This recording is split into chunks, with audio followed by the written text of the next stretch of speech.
Hey guys, welcome back to the channel. This is a story about what if Deku had the chance to succeed in Class 1 of Part 1. If you guys enjoy this what if and want to see Part 2, comment down below and let me know before I start. Please do support for more awesome content.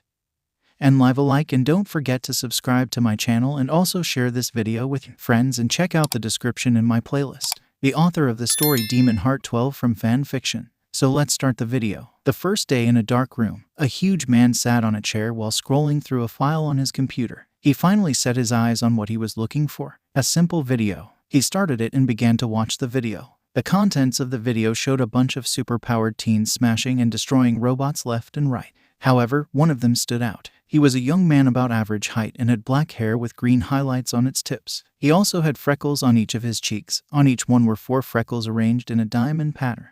He also had large green eyes that sparkled whenever the light shined on them. But what made him stand out from the others was that unlike them, he wasn't able to destroy the robots. From the beginning to the near end, he was constantly trying to score a robot kill, but he wasn't succeeding, either other people saving him from a robot or him not finding one at all. Then the time came for the end when a giant robot was released. Everyone in the arena ran away avoiding the giant behemoth, and so did the freckled boy at first. But he suddenly stopped and looked in fear, not due to the robot, but it's something else. Near the robot on the ground, a girl with small blush marks on her face and brown hair was pinned to the ground under some rumble, with the robot nearing in at such a rate that she was about to be crushed under it. The boy then turned on his feet and began to run towards the giant, causing others to yell at him to stay back or return. He then crouched on the ground and jumped. But what happened next surprised everyone. The seemingly powerless boy jumped high in the air and then went straight to the robot as he cocked back his fist. Once he was in front of the giant machine's head, he yelled at the top of his lungs, "Smash!" His fist then made contact with the head of the machine, causing it to cave in and the robot to be destroyed. But what the boy did came at a price. Both of his legs and his left arm were annihilated beyond recognition as he began to fall helplessly to the ground. The boy began to panic, trying to find a way to land safely. But something then slapped him in the face. It was the girl from before, who he saved, coming to his aid. The boy then began to float above the ground harmlessly. The girl then pressed her fingers against each other and the boy then dropped to the ground as he breathed out what was thought to be a thank you to the girl who was vomiting. The video was then stopped as the man watching it reclined back into his chair, reviewing the events that led to his current condition. He then looked at a roster with 20 names. He began to look through them and his eyes landed on the one he wanted. He began to rub his chin as he said, "Izuku Midoriya, you're quite the case, aren't you? You know you can always expel him like I was planning to do before you threw a hissy fit and took him to your class instead." A gruff voice came from behind him, causing the man to get startled a bit before turning to the source. "No, I won't," the man retorted. "I won't destroy a promising hero's future due to a simple problem that can be solved through hard work." "But he has no, and you have," the man cut him off. "Listen, you may govern your class like some god who deems everyone worthy or not, but I don't. I at least try to give my students the benefit of a doubt before outing them." "You're acting irrationally," the man said. "We aren't here to be nice. We are here to make students into heroes. The boy doesn't have control over his quirk. I told you to put him in general studies, and if he did a good impression at the sports festival, I may take him in.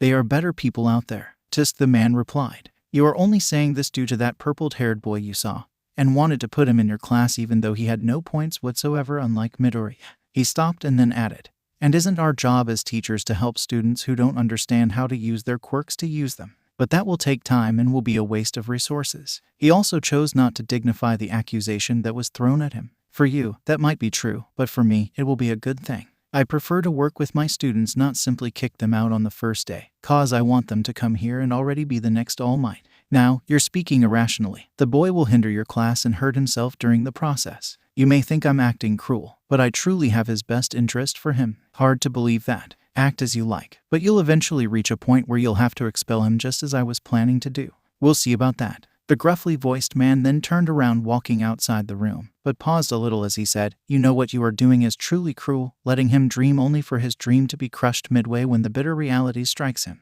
As he finished his last words of wisdom, he left the room and the other man to his thoughts, who simply said, "Izuku Midoriya, you better not disappoint me. I took a huge gamble on you." The next day, the boy from the video stood in front of a huge gate with a smile on his face. He was now going to UA, the top school for heroes. In his world, around 200 years back in China, a boy was born with the ability to glow, and then other children began to be born with out-of-this-world abilities. Those abilities were eventually called quirks. They could range from simple physical mutations to the ability to control nature itself. And as time progressed, quirks became more and more abundant, but something else began to die. The quirkless are normal people with no ability whatsoever, and one of them was Izuku Midoriya. For the first 15 years of his life, was technically now considered a late bloomer. The boy then remembered his idol's words in his acceptance letter, "This is your hero, academia." The boy smiled at the words. The entrance exam was truly an eye-opener for him to see truly how late he was compared to others. He wasn't able to score a signal kill in the exam. However, due to his heroic action of saving the brown-haired girl, he was given rescue points which were enough to help him succeed in passing the exam.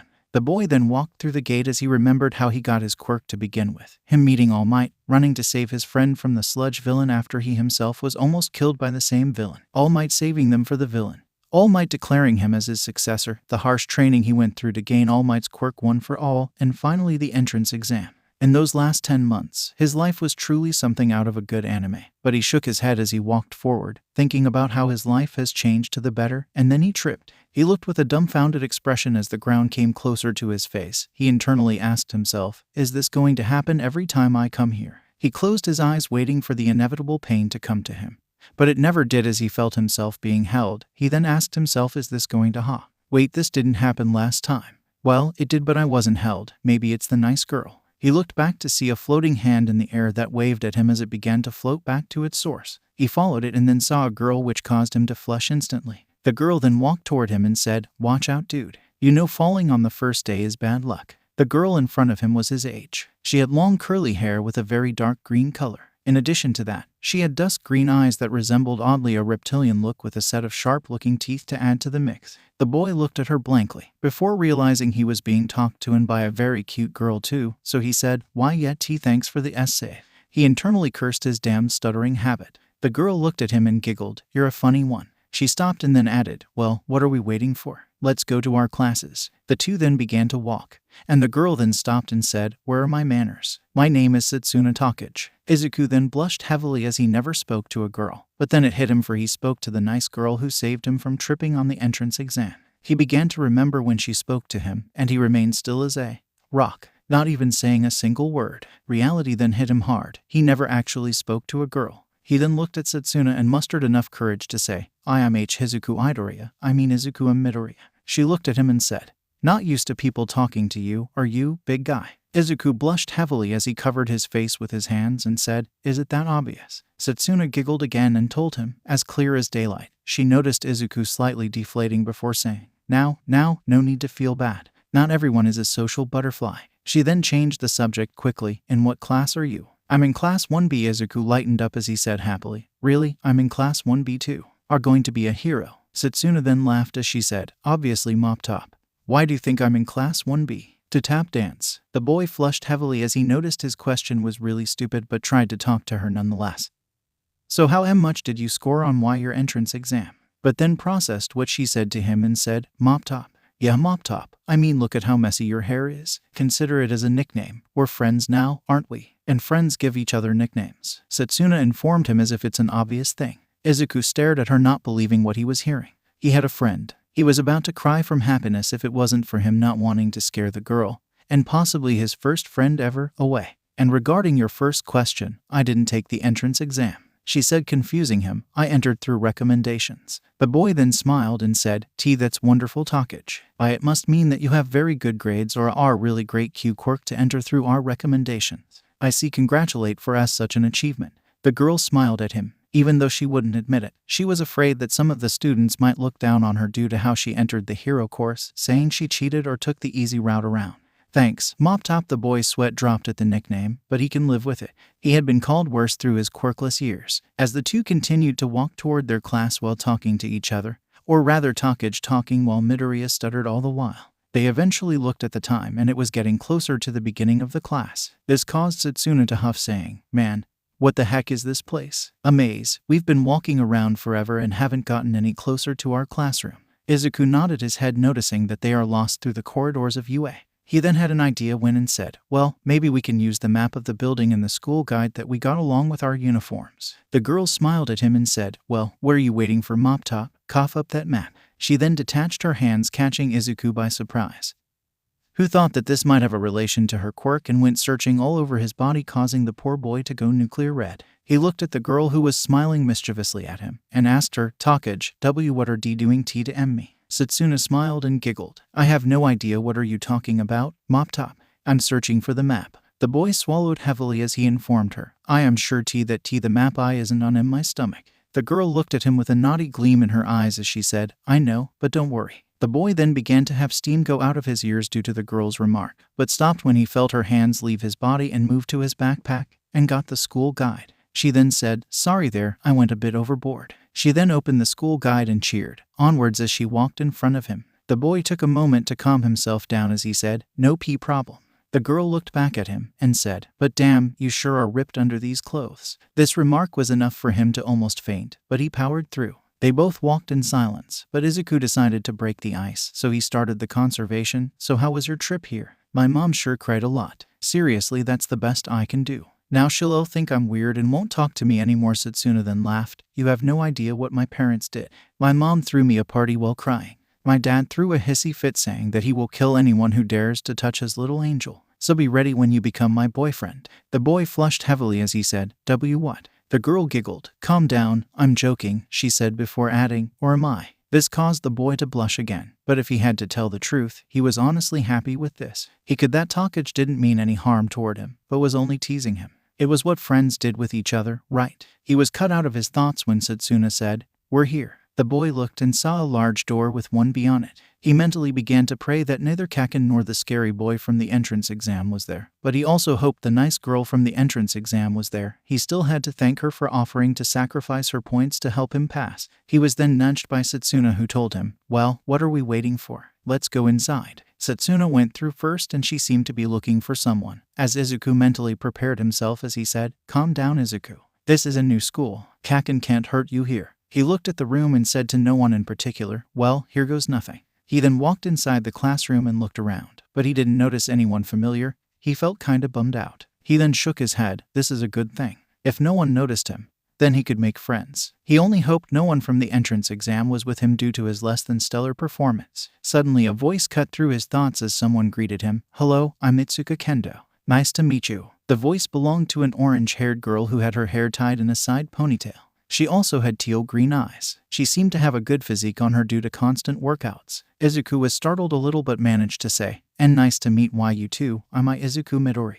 The girl then said while sheepishly smiling and rubbed the back of her head, sorry if startled you there. He then told her, and no problem. He then walked away as his eyes caught a familiar sight of a brown bob cut hairstyle. He mentally screamed, it's the NCE girl. He made a beeline toward her. Once he was in front of her, he began introducing himself. Hello there, I'm Izuku. He then noticed that the girl wasn't the one he knew, but was someone who looked extremely similar to her. The girl looked at him through the bangs that covered her eyes with curiosity and something else. Fear maybe. She then asked him, are talking 𝗕𝗏𝗵𝗲. Seeing the damage was already done, Izuku tried to salvage what can be saved. Oh, of course. He told her, hoping to trick her and not hurt her feelings. The girl was not convinced. She sighed disappointedly. She truly hoped the boy was actually talking to her, but it was clear he wasn't, and he was trying to spare her feelings. So she said, there's no need to spare my feelings. You thought IW was someone else. Izuku slumped on the desk near a window close to the girl as he said in shame, why yeah, I thought you were someone from my entrance exam. He looked at the girl who lowered her head in sadness, but he then added, but that doesn't mean IW wouldn't like to know you be better. I'll start. My name is Izuku Midoriya. The girl then looked at him with a small smile on her face. My name is Kanoko Komori. Izuku laughed a little and said, you aren't a social person, are you, Komori? It's kinda like me. Kanoko sighed as she told him, it's because everyone thinks my cute quirk is really disgusting. What is it? Kanoko looked at him with fear and worry. She was sure he will know eventually, but she was afraid that she will scare him away. She looked at him and swallowed heavily as she opened her mouth and said something in a quiet voice. Sorry Komori. Can you repeat that because I didn't hear you well? She then said the same thing a little bit higher, but still not loud enough to be heard very well, but he made out a part of it, room. Can please you say it again? She sighed as she said in a normal voice, my quirk is known as mushroom. The girl looked at the boy expecting to see a disgusted face. That was how it was her entire life. People judged her due to her quirk, not even trying to know her first. She was an outcast and barely had any friends at school. But what she found was something different on his face. It was curiosity. And then he began to ask her questions nonstop. That's a really cool quirk. Can you do it whenever you want? Is there a limit on the number of mushrooms you make? Can you alter the property of the mushrooms? Can you control their size? Is there a range for them to appear in?